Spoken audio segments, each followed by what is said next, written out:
بسم اللہ الرحمن الرحیم۔ السلام علیکم ورحمۃ اللہ وبرکاتہ۔ الحمدللہ الذی جعل اصول الفقہ مبنا للشرائع والاحکام واساسا لعلم الحلال والحرام وسیرها موثقة بالبراہین والدلائل وموشحة بالحجج والشمائل والصلاة والسلام علی سیدنا محمد الذی اجرى هذه الرسوم الى یوم الدین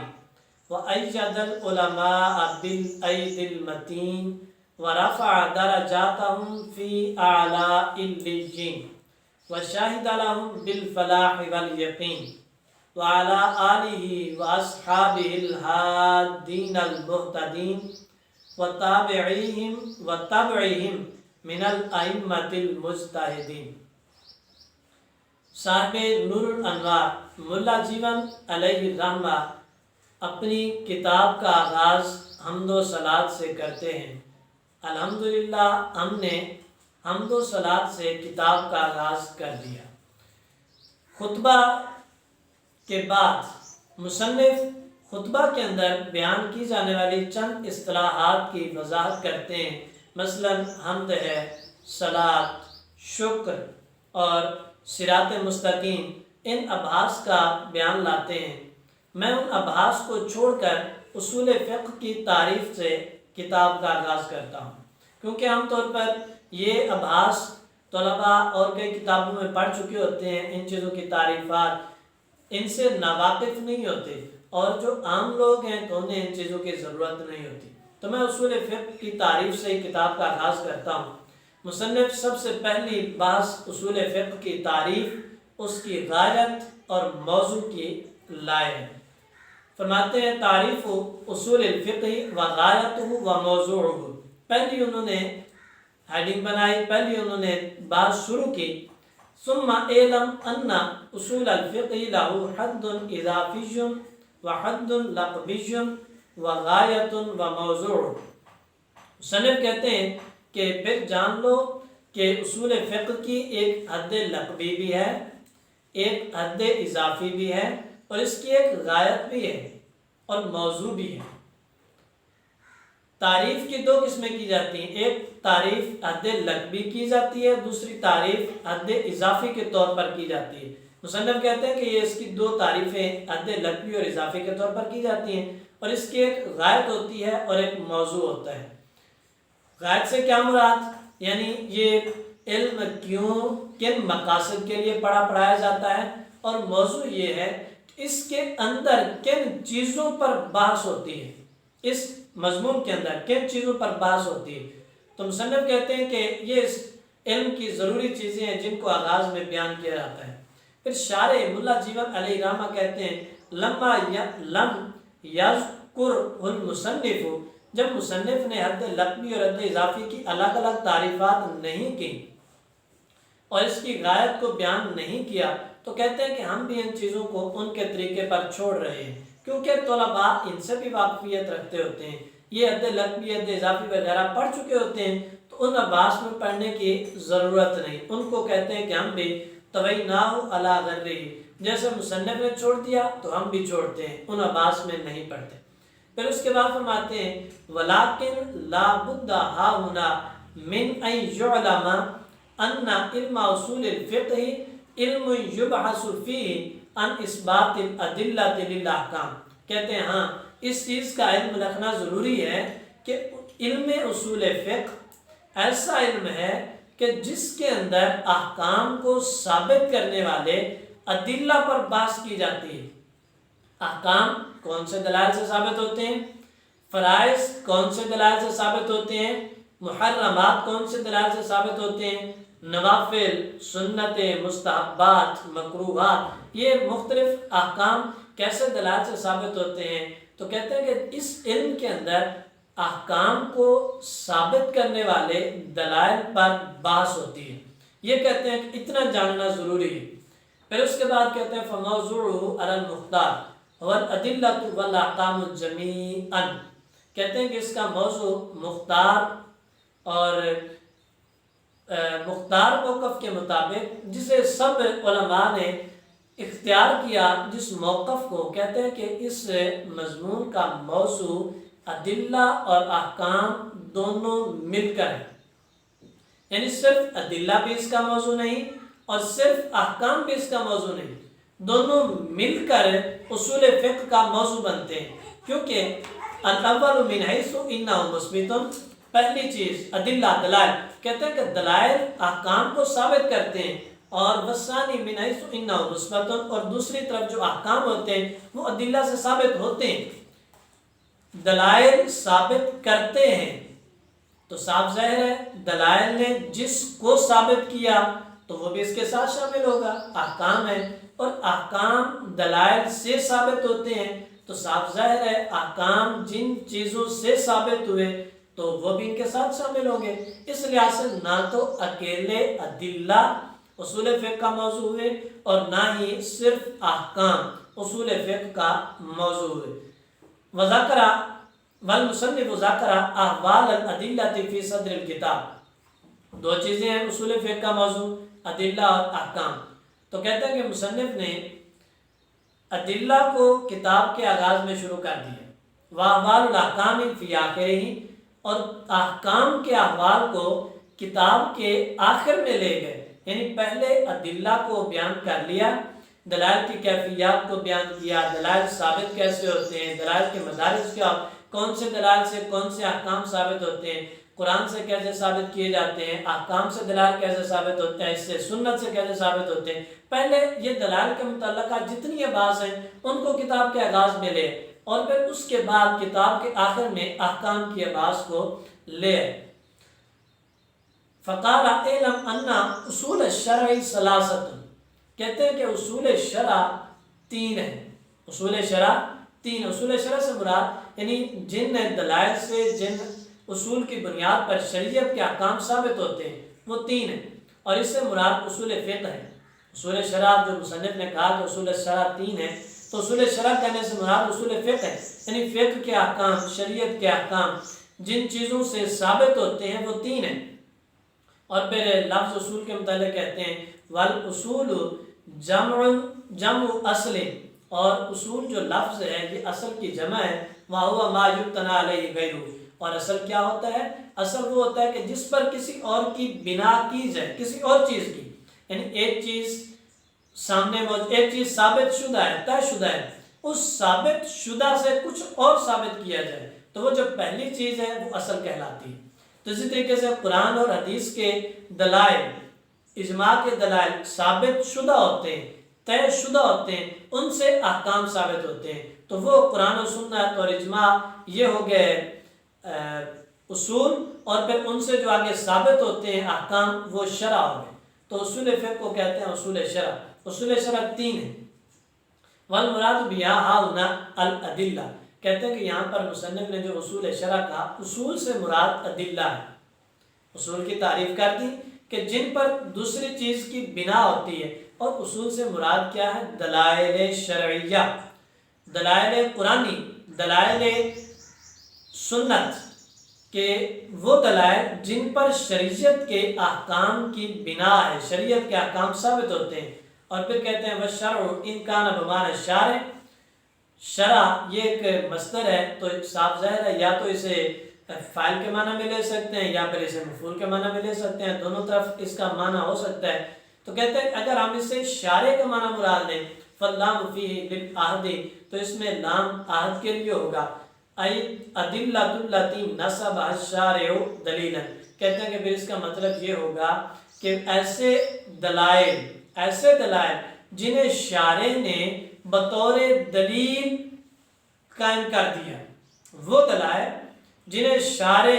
چاہے رب ذوالجلال کی ذات ہے، یا وہ شارع رسول اللہ صلی اللہ علیہ وسلم کی ذات ہے، یا وہ اجماع میں علماء ہے، اجماع صحابہ یا اجماع امت، اجماع مجتہدین، کہتے ہیں کہ شارع نے جن دلائل کو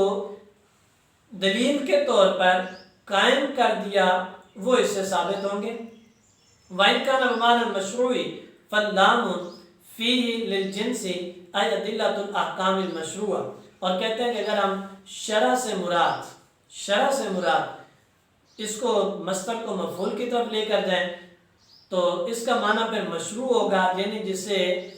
مشروع کیا گیا ہو، جس پر شریعت چلائی گئی ہو، جس پر شریعت کے احکام واضح طور پر چلا دیے گئے ہو۔ کہتے ہیں کہ فاللام فیہ للجنس، اس کے اندر پھر لام الشر پر جو الف لام ہے کہتے ہیں کہ وہ جنس کا ہوگا، ای ادلۃ الاحکام المشروعہ، کہ احکام مشروعہ کے لیے جتنے بھی دلائل ہیں، جنس کا آگے لام، تو کہتے ہیں کہ احکام مشروعہ، احکام شرعیہ،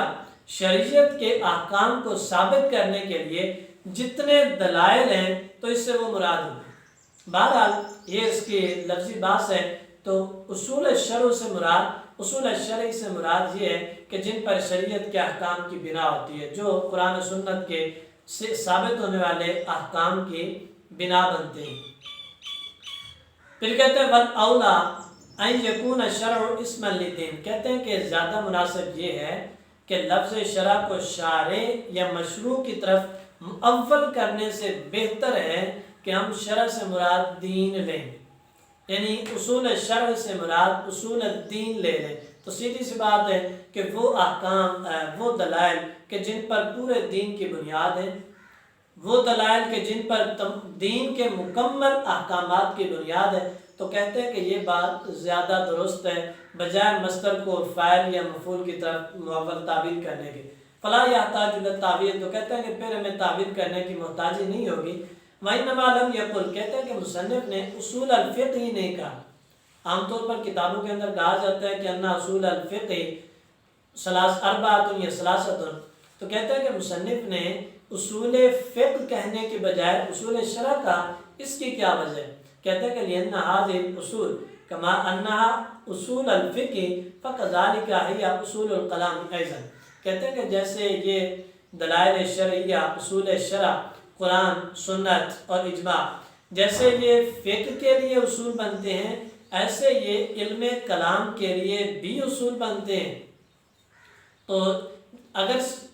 اصول فقہ کہتے ہیں تو پھر اس کے اندر تو صرف فقہ شامل ہوتی، علم کلام داخل نہ ہوتا، لیکن جب انہوں نے اصول شرع کہہ دیا تو اس میں اصول فقہ بھی آ گئے، اصول کلام بھی آ گئے، یعنی یہ قرآن، سنت، اجماع فقہ کے بھی اصول ہیں اور علم کلام کے بھی اصول ہیں۔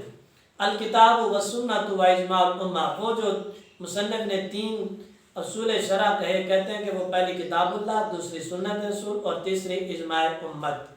بدل من ثلاثۃ اور بیان لہ، کہتے ہیں کہ پیچھے جو مصنف نے کہا تھا کہ اصول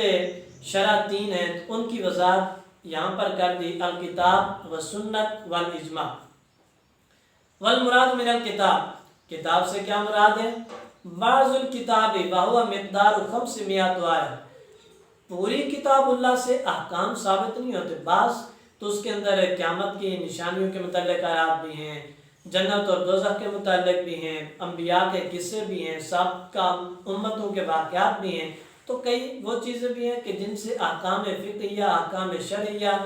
اور عقائد ثابت نہیں ہوتے۔ تو کہتے ہیں کہ کتاب کا بعض حصہ، اور وہ 500 آیات بنتی ہیں، 500 آیات سے احکام فقہ ثابت ہوتے ہیں، لأن وصل شرع، وہ 500 آیات جن سے شریعت کے احکام ثابت ہوتے ہیں تو وہی اصل شرع ہوئے۔ والباقی قصص و نحو، باقیوں کے اندر کچھ مثالیں بھی ہیں، قصے بھی ہیں، واقعات بھی ہیں، جنت، دوزخ، قیامت، قبر حشر کے متعلق کئی چیزیں، ان سے احکام ثابت نہیں ہوتے۔ وَهَكَذَا الْمُرَادُ مِنَ السُّنَّةِ بَعْضُهَا، اسی طریقے سے جب سنت کا، تو سنت سے بھی کل حدیث مراد نہیں ہے، کیونکہ سنت کے اندر بھی غزوات بھی ہیں، اس کے اندر امثلہ بھی ہیں، واقعات بھی ہیں، تاریخی باتیں بھی ہیں، بہت کچھ ہے۔ تو سنت سے بھی وہ احادیث مراد ہیں کہ جن سے احکام شرعیہ ثابت ہوتے ہیں، وَهُوَ مِقْدَارُ 3,000 عَلَىٰ مَا قَالُوا، کہتے ہیں کہ ان کی مقدار 3,000 احادیث ہے، 3,000 احادیث ایسی ہیں کہ جن سے احکام فقہیہ ثابت ہوتے ہیں۔ یہاں پر یہ بات میں کلیئر کر دوں کہ یہ 500 آیات اور 3,000 احادیث یہ کوئی قطعی تعداد نہیں ہے، قطعی تعداد نہیں ہے، یعنی صرف 500 آیات ہی ہیں کہ جن سے احکام فقہیہ ثابت ہوتے ہیں، اس سے زیادہ بھی ہو سکتے ہیں۔ اسی طریقے سے صرف 3,000 احادیث نہیں، یہ قطعی نہیں ہے، اس سے زائد بھی ہو سکتا ہے۔ اور یہ تو فقہا گنتی کرتے ہیں، تو بعض اوقات ایسا بھی ہوتا ہے کسی ایک شخص نے گنتی کر دی تو بعد والے اسی کو کاپی بھی کرتے چلے جاتے ہیں۔ تو بہرحال یہ قطعی بات نہیں ہے، یہ ایک ضنی ہے لیکن قابل اعتبار ہے۔ پھر کہتے ہیں والمراد باجماع الامہ، اجماع امت سے کیا مراد ہے؟ اجماع امت محمد، امت محمدیہ کا اجماع،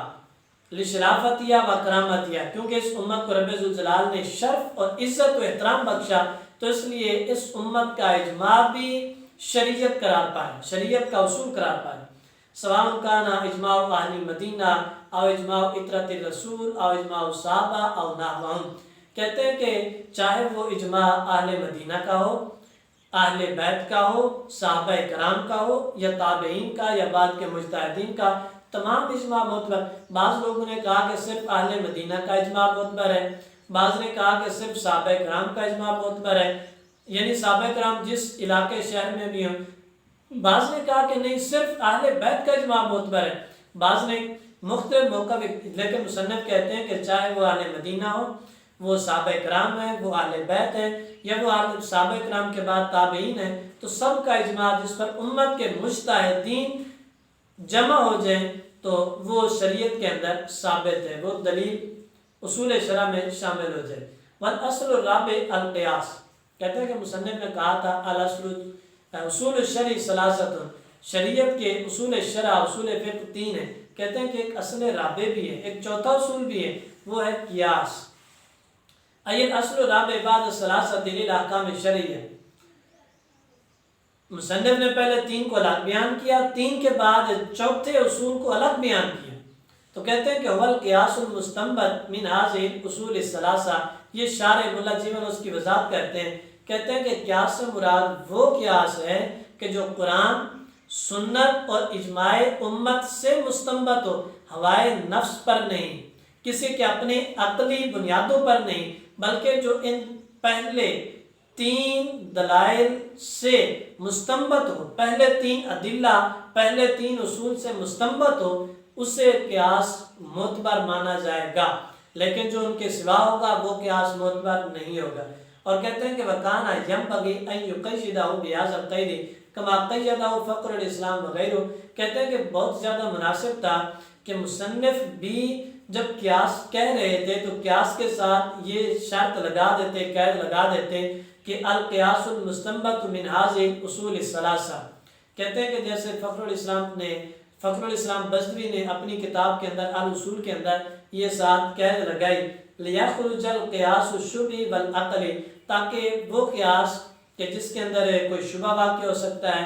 یا جو عقل کی بنیاد پر، ہوائے نفس کی بنیاد پر، کسی نے اپنی عقلی بنیادوں پر قیاس کر لیا ہو تو وہ اس سے خارج ہو جائے۔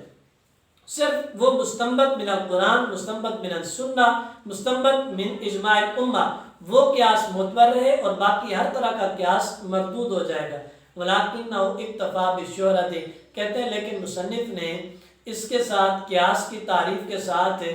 قیاس کے ساتھ یہ مستنبط والی قید اس لیے نہیں لگائی کیونکہ عام طور پر اصول فقہ کے مضمون میں یہ مشہور ہے کہ قیاس سے مراد ہی وہ قیاس ہے کہ جو قرآن سے ثابت ہو، قرآن سے مستنبط ہو،